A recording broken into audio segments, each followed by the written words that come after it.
The Communist Party of India Marxist has given a call for the first fortnight in August, culminating with our 75th anniversary of our independence, to observe the role of the communists in the freedom struggle. More importantly, the challenges to independent India and its constitutional order that are being mounted today. The Communist Party, since its formation in October 1920, has been at the forefront in the freedom struggle. And in the AICC session in 1921 at Ahmedabad, the Communist Party of India was the first political party to move a resolution seeking the complete independence from British rule. The Congress then was talking in terms, and Gandhiji particularly, of dominion status. But the CPI had asked for complete independence, and this was moved by Maulana Hasrat Mohani and Swami Kumarananda on behalf of the Communist Party of India. It wasn't accepted then. It was accepted only in 1929 finally, when the Purna Swaraj slogan came. Since then onwards, the communists have been in the forefront, demanding the agenda of the national movement, freedom struggle, to shift in favor of the people.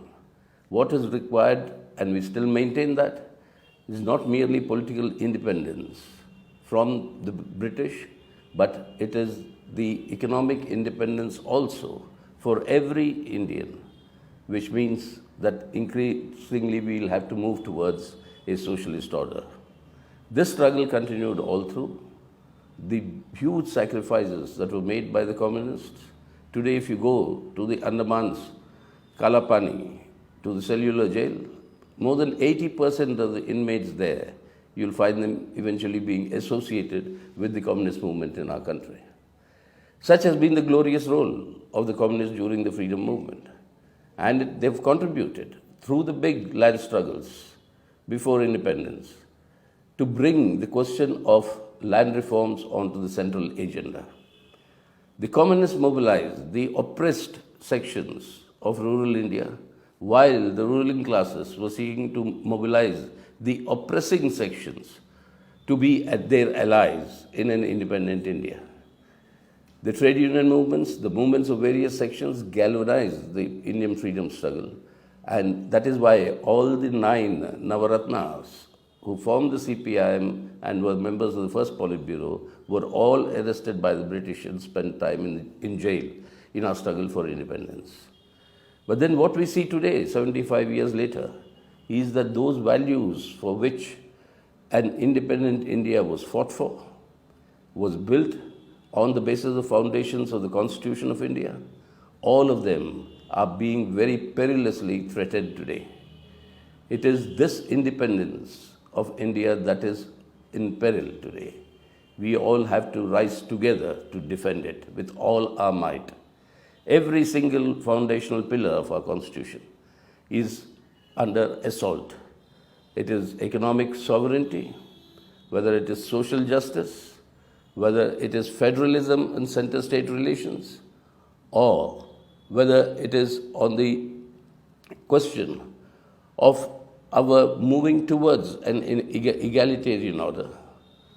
And this social justice, moving towards social justice, all these aspects today are under severe strain because of the policies that are being pursued by the government of the day.